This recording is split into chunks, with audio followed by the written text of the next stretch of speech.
Olá, espero que você esteja gostando do nosso curso de comandos elétricos e agora vamos falar sobre circuitos de comando, tá ok? É o circuito que faz o acionamento da parte de potência.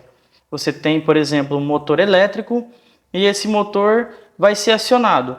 A parte de potência, que é o que falamos anteriormente, é aonde vai ser levada energia para o motor.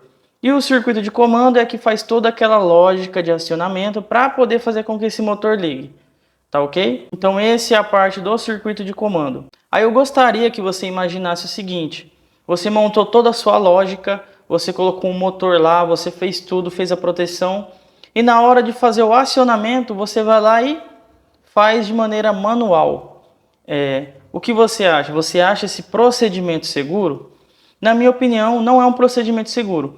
Por mais que você tenha um dispositivo de proteção, que é um disjuntor, por exemplo, esse equipamento pode vir a falhar e pode se danificar, ele pode explodir, pode pegar fogo e você venha a ser atingido, tá ok? Então, por mais que tenha um equipamento de proteção, mesmo assim ainda você está exposto a algum risco. Então, foi criado uma lógica para fazer com que você não precise ter contato com o acionamento.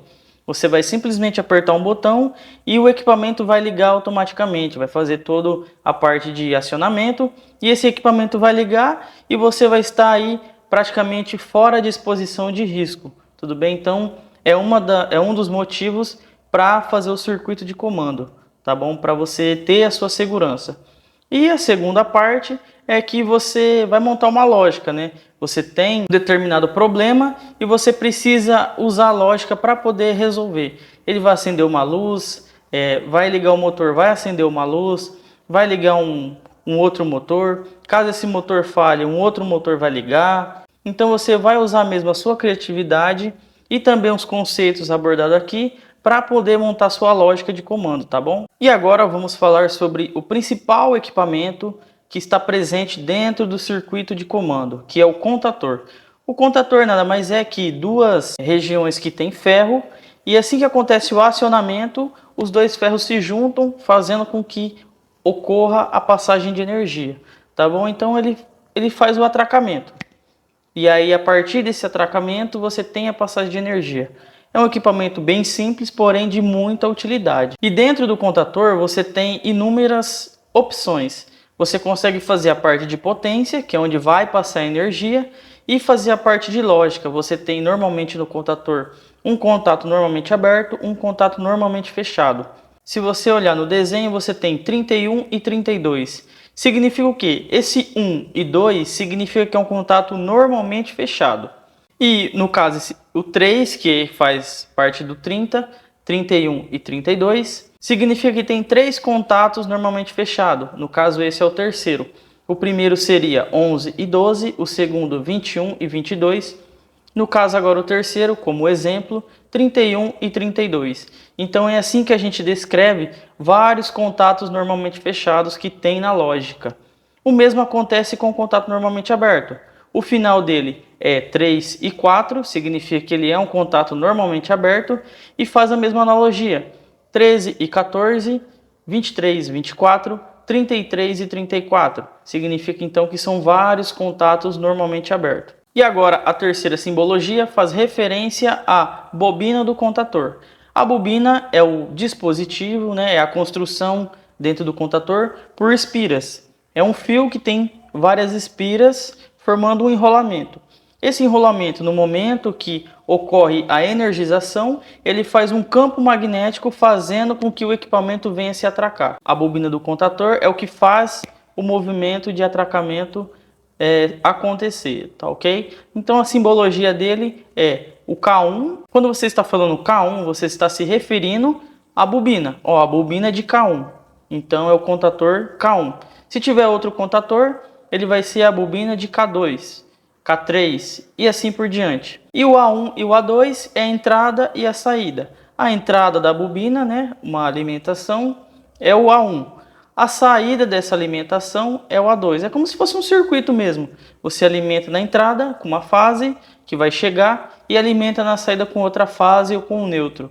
e aí você fecha o circuito fazendo aí o acionamento do contador. O próximo componente que é bastante utilizado dentro de comandos é o sinaleiro. A função do sinaleiro é emitir um sinal visual para quem estiver operando aquele equipamento se situar do que está acontecendo.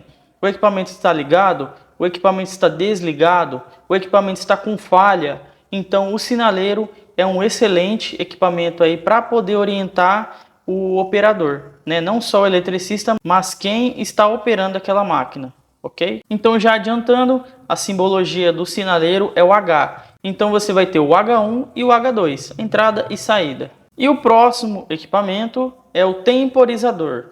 Lembra quando eu falei que você vai precisar usar um pouco da sua lógica, da sua imaginação, do seu raciocínio para poder utilizar o temporizador. Então o temporizador, você tem o temporizador com retardo na energização e com retardo na desenergização. Então tem dois tipos de temporizadores.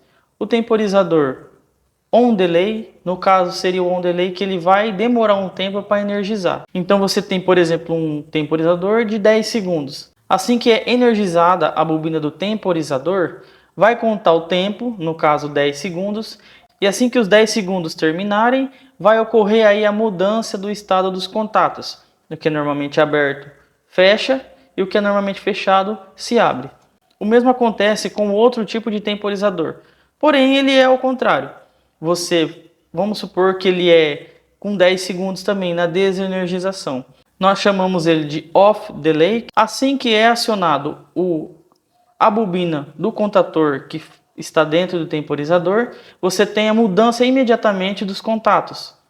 E vai se contar um tempo, e assim que terminar o tempo, no caso 10 segundos também, ele vai voltar ao seu estado inicial. Então um tipo de temporizador, vamos supor que seja 10 segundos, ele demora 10 segundos para que o contato venha se fechar, e também tem o outro temporizador, que ele já se fecha, conta 10 segundos fechados e depois ele abre novamente. Então varia da aplicação que você vai colocar. Então esse foi um pouco do conceito de comandos elétricos, dos circuitos de comando propriamente dito, né? Nós demos uma pincelada de como eles funcionam. Agora na próxima aula nós vamos falar sobre análise de circuitos. Nós vamos analisar o circuito, falar quais são os principais tipos de acionamento que tem, tá ok? Então eu gostaria que você assistisse essa aula para poder entender aí e fechar todo esse assunto de comandos.